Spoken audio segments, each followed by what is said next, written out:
to obviously say my accent gives me away. I'm not Irish. I'm just one of the many countless people who wish they were. And I've been in Ireland 14 years, and I really fell in love with the country at first sight. And now, particularly learning about the Brehon Laws, I've always been fascinated with the law, justice systems. And for me, the Brehon Law is possibly the most fascinating because they don't only express a fundamental idea of justice in a very intelligent way, but also in a very human way, which is possibly, it's quite unusual. And I find this very inspirational. So I want to give, I think there was a question about the sources. The talk is based on two main books. One is called, I'll show it here, it's quite an old book. It's called Ireland, A Journey into Lost Time. I have to apologize in advance as well of my pronunciation. I'm trying my best to pronounce the Irish words well, but it's likely that it won't be accurate. And then the other book is called Brehon Laws, The Ancient Wisdom of Ireland, from Joe Carrigan. And so the Brehon Laws were really recognized as something that was necessary, but also a natural part of life in a collectivity. And it was created and collected by the people to regulate their life, to maintain and to restore balance. And at its essence, it was to live justly, with honor, and to make restitution for the actions that we did that may have caused harm to others. So really it shows the inner workings of a morally mature civilization who were very considerate and concerned about their kin, but also the next generations and which examples they would set for future generations. And like we said now a couple of times, we in Acropolis are normally looking at civilizations, philosophies, and so on, to take key learnings of how we can apply them to our daily lives and to improve ourselves and improve ultimately the world. And maybe some of the elements that we discussed in the talk so far, but I will cover as well in the laws, could be possibly a starting point of reflection for you as well. So when I started researching about the Brehon Laws, I was immediately reminded of Egypt and the concept of Maat, which Michael mentioned, which is representative of justice and order. There's quite a few parallels actually with ancient Egypt and ancient Ireland, but today we're just focusing on the Brehon Laws. I just briefly mentioned that. And they said, for example, that Maat had three facets: truth, justice, and solidarity. And those three elements are also very clearly represented in the Brehon Laws. And they said that those elements are necessary to go from barbarism to civilization, or from chaos to order, which we've heard before. And another interesting parallel is the power or the importance that was given to words, or the word, or the language. In Egypt, for example, one of the mythologies describing the beginning was that there was an initial sound which brought everything into existence in the universe. And in ancient Irish tradition, there's also great emphasis on language and oratory. For example, all the teachings had to be passed on ideally in poetry form and rhymes. Otherwise, it wasn't considered to be true. And I'll read one short quote from one of the books, which says, "Their laws, their systems of physics and other sciences were poetical compositions, and set to music, which was always esteemed the most polite part of learning among them." And poetry is an interesting subject to discover a little bit further, because poetry is usually not logical or rationalistic, but it can combine opposites and create something new that relates to us on a different level of our intellect. and it's that part of the intellect that can perceive opposites and therefore can perceive a different type of reality, possibly coming a little bit closer to the truth. And I just picked 2 poems, just very couple of lines, just to remind ourselves of some Irish poems. One is from Catherine Tynan. It's called Lament. Percy, golden-hearted boy, in the heyday of his joy, left his new-made bride and chose the steep way that honor goes. I don't know if you know it. There's another one. It's from Austin Clarke, The Lost Heifer. And it says, turning silver out of dark grasses, where the skylark had lain, and her voice coming softly over the meadow was the mist becoming rain. And the Brehon Laws were taught and learned in poetry form, and they were committed to memory, to keep them as precise as possible, and to be able to pass them and transmit them on from generation to generation. And this type of oral tradition, we find that in many cultures. And sometimes, you know, from our kind of contemporary minds, might think that that was because that there wasn't an ability to write things down, but that was not the case at all, because the oral tradition is usually a very conscious choice. And why? Because if we can commit something to memory, and if we're able to refer to this on a daily basis, to inform our actions, if we practice it, it becomes part of our lives. And if it's practiced by a large collectivity of people, it becomes part of their culture, becomes part of their civilization. And I'm just going to read another sentence, a short paragraph that describes this or explains this a little bit more. It says, it appears that they refrained quite deliberately from writing down religious texts and traditional matters, so that they should be preserved more exactly by the sacred duty which impelled them to commit such things to memory and to pass them on from generation to generation undistorted. Even laws were put into verse and memorized by the Celtic scholars of old. Again, it's interesting to find that they greatly resemble the laws of the very early Egyptians, the Babylonians, and the Indians, all of which again seems to point to a common origin. And this concept of justice, which is often represented as the scales, which is balancing out or compensating for our actions. And isn't that a fundamentally human quality or human idea? But it's also a sliding scale, because if we let one thing go, let one thing pass, then it becomes progressively the accepted norm for the future. And we let things kind of slide further and further. But if we, for example, injure someone, doesn't have to be physical, isn't there usually a voice also in us that asks or suggests to us to correct it? Okay. And there's obviously always exceptions of people who like to get away with things.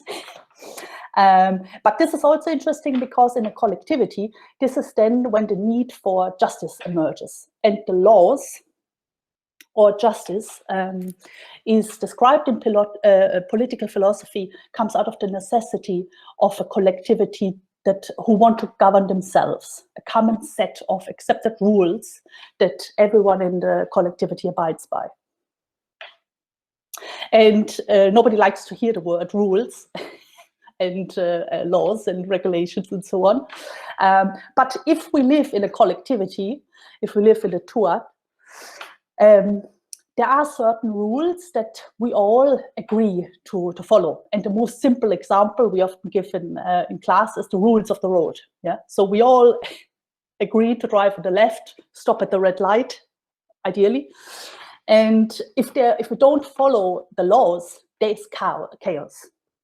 Okay, so rules and customs are natural. They are a fundamental part of being part of a collectivity, like it or not, as they say. And it's said that the Brehon Laws are customs that developed over time by the people and for the people. And so another element of or importance why there needs to be these laws is the element of protecting ourselves and to protect each other from harms as well, protect the most vulnerable, establish rights in a collectivity, establish responsibilities as well. So it is another facet of the Brehon Law, because we often feel very closely what we deserve or what are our rights, but not so much what are our responsibilities. But this is the other aspect of the kind of this two-way system or cause and effect that you could consider in the Brehon Laws. To function in a society, there needs to be not just a one-way interaction with the collectivity, but it's both ways. It's very prevalent in the laws. And if these laws, the rules are broken, normally there's something that suffers. And like I said, it doesn't have to be physical. Hopefully at the end, I can give a little example, because the word and the importance of words was very important. So satire, for example, was a grave offense in Brehon Law times. And like I said, justice is this natural, innate sense that we all have.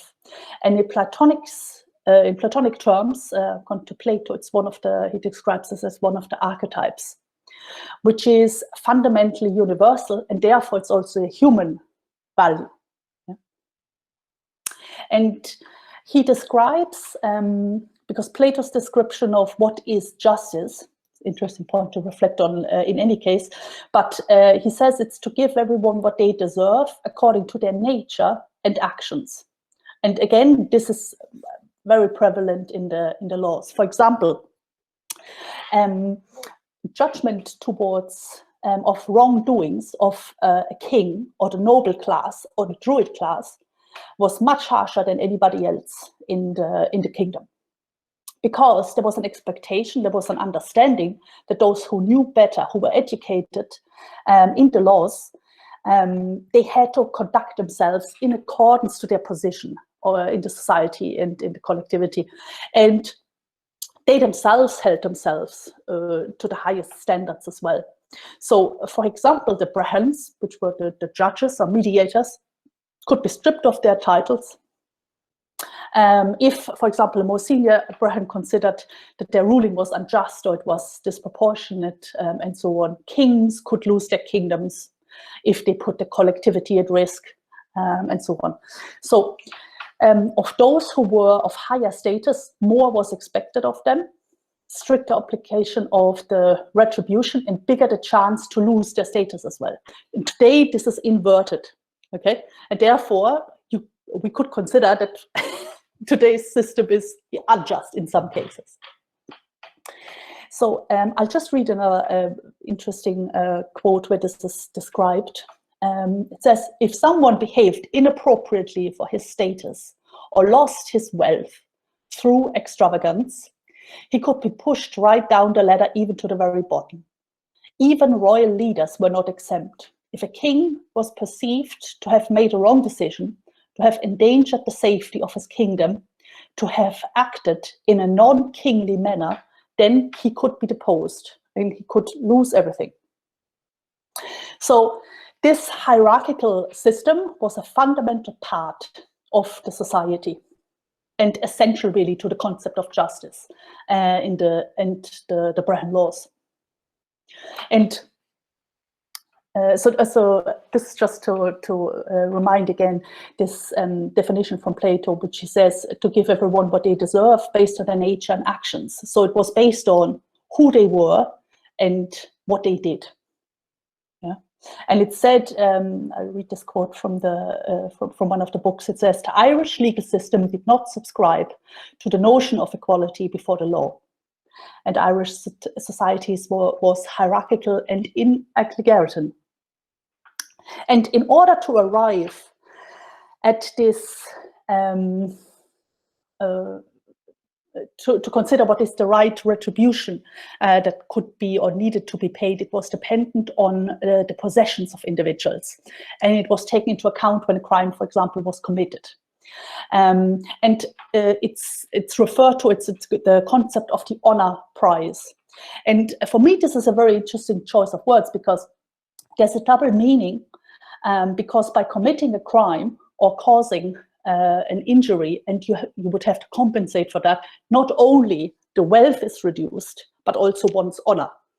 Okay, and there was also consideration of who was on either side. You know, that was kind of part of it as well. So, for example, one of the descriptions in the text, it says, if the neighbor was of equal or higher standing, then the fine could be huge, resulting in the farmer's loss of all he possessed, and thus also the reduction of his own honor prize. He could become one of the lowest in the community, if not stateless. But it's also important to consider that the system, because it was unusual at the time as well, the system wasn't static. Yeah, because through effort and hard work and excelling at one's skills or talents, everybody could rise through the ranks, through the efforts.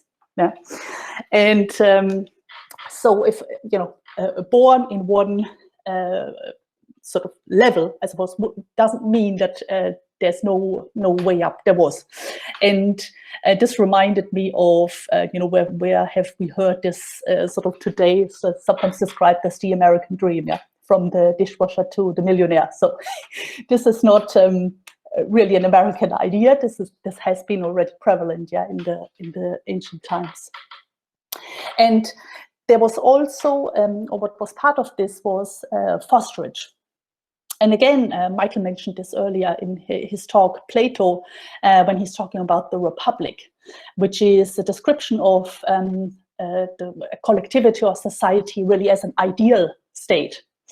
It describes this there. So there was a focus on children's natural strength, talents, inclinations. And for example, they were allowed to develop based on their natural affinity. So for example, if they did have a natural affinity to land and their immediate families, they would become farmers. Those who displayed, for example, exceptional skills in crafts or so would become carpenters, goldsmiths, and so on.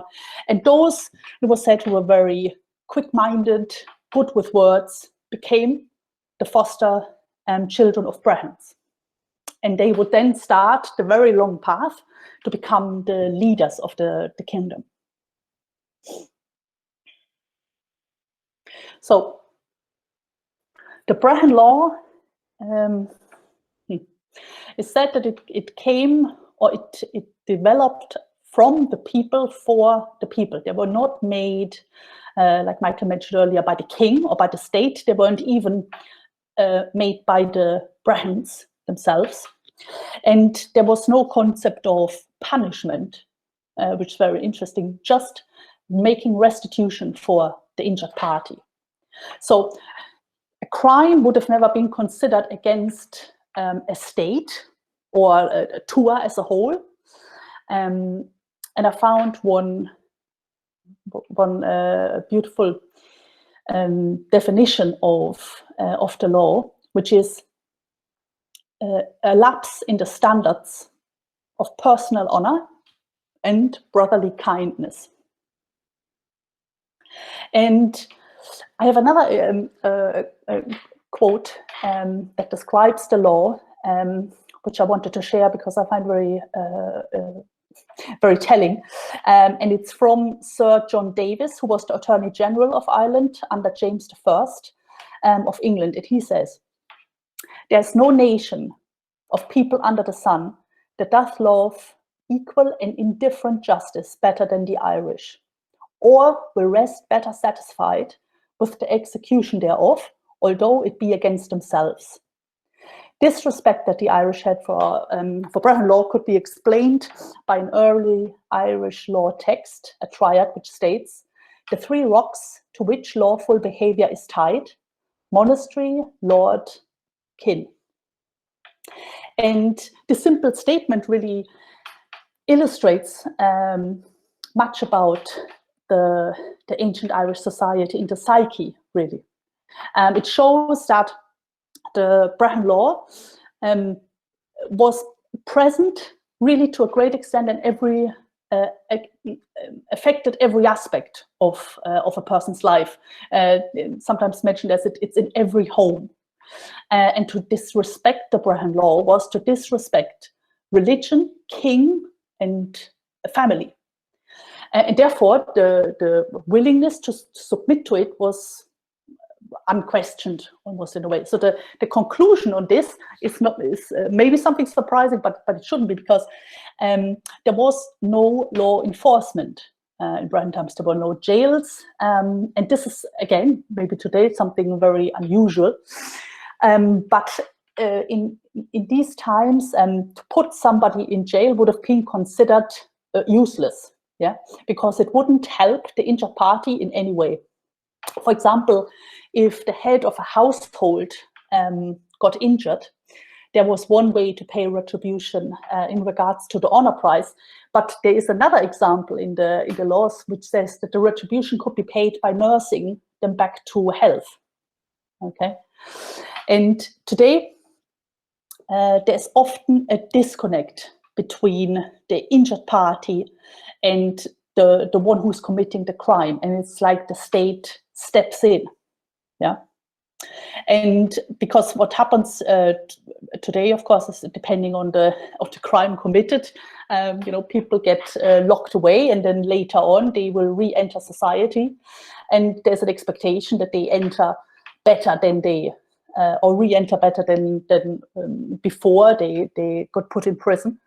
And it's like the state steps in for the injured party, and that's why there's often a sense that justice is not being done.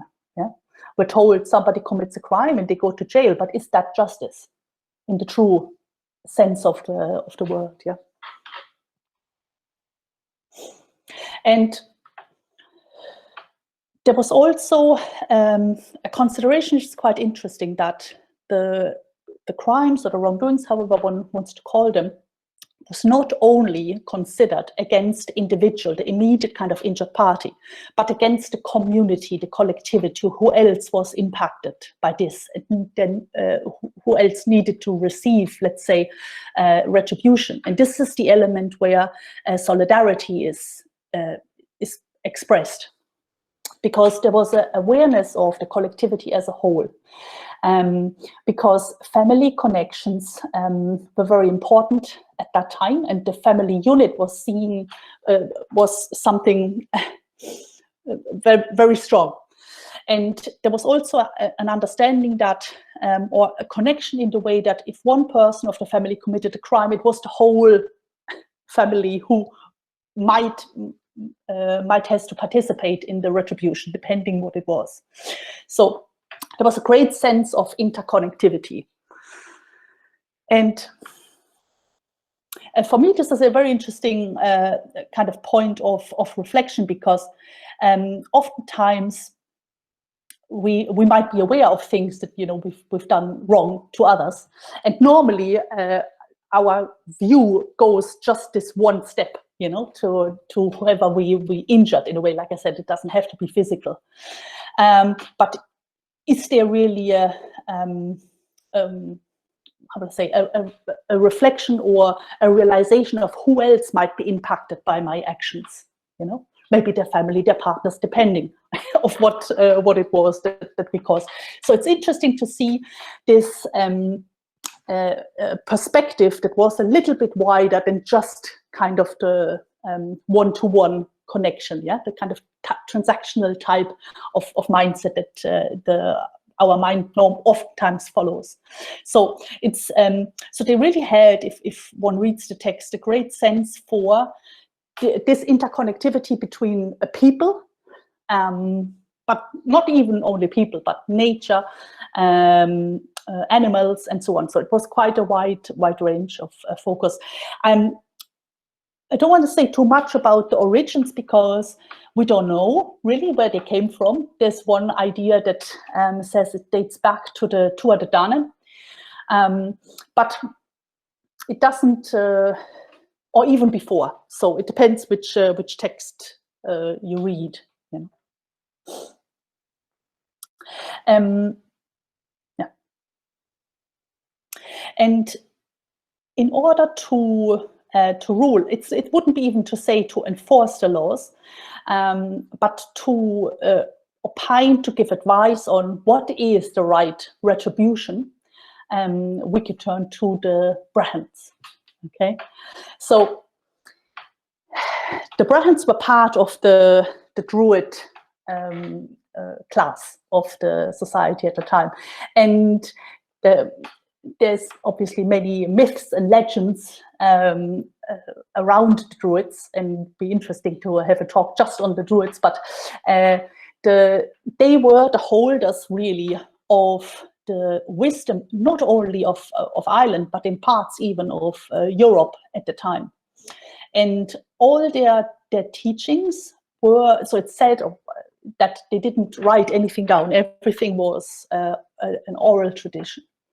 And they would be able to recount the details of battles, complex family histories, legends, and so on. And anticipate the movements of the sun, and there's all these examples. And so what they were saying is that they were the heads really of the learned hierarchy, and their schools taught history, oratory, and the laws. And they were often seen as the most progressive at the time, because everybody was welcome. So there was male and female Brehons or Druids. And they're saying, I'm just gonna, now I have to pronounce a couple of Irish words. I will try my best. I have some notes here. So they're saying, upon completion of the studies, they could adopt a bard, poet, Brehif, which is the lawgiver, Shaniki, which is a storyteller, historian, or genealogist, Iofara, musician, Leah, physician, and finally, I will not try the last, high or head professor. So the academies, the Druid academies, were very well known in Europe. The kings sent, and the nobility, even of Europe, sent their children there, their kids, to learn, not necessarily to become Druids, but because there was it was recognized that the education was exceptional. And like I said, they had to commit everything to memory, and they were very highly regarded in Ireland. And yeah,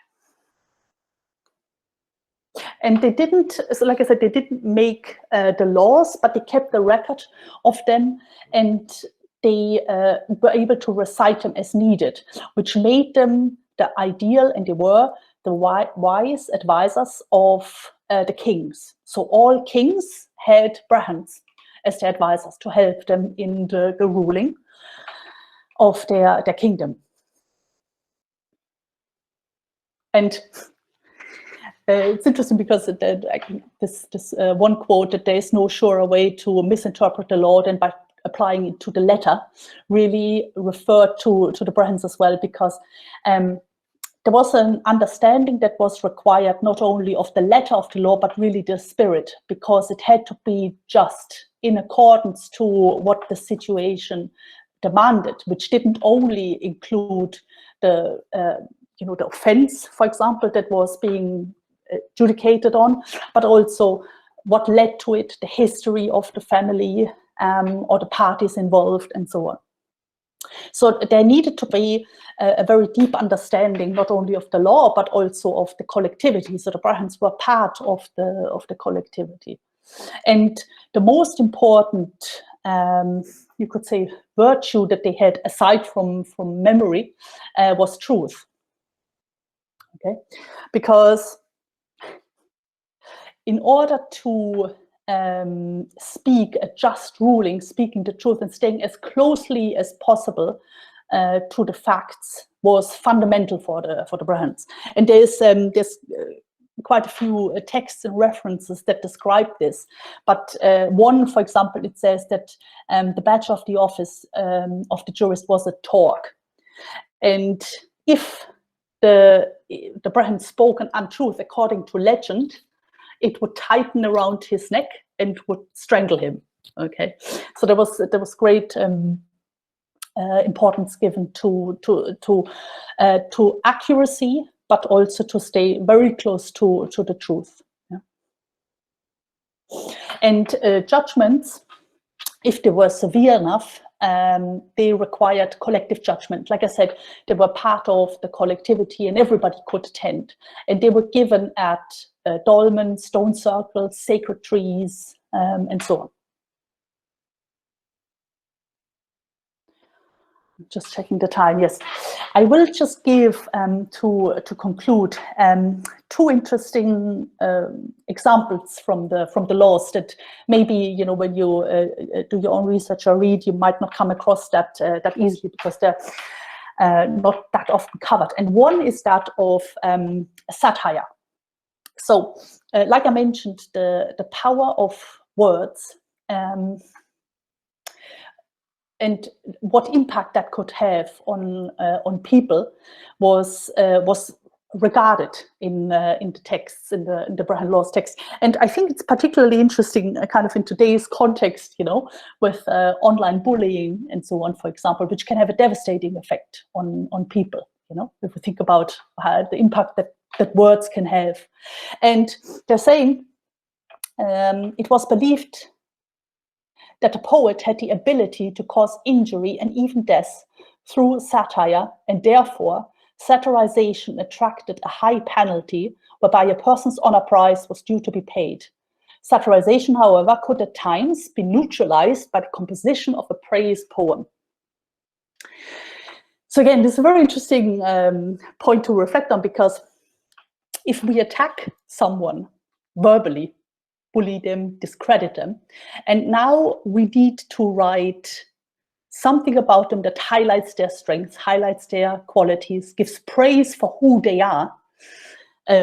What does that do to us? What does it require from us to do something like this, to make retribution for our actions?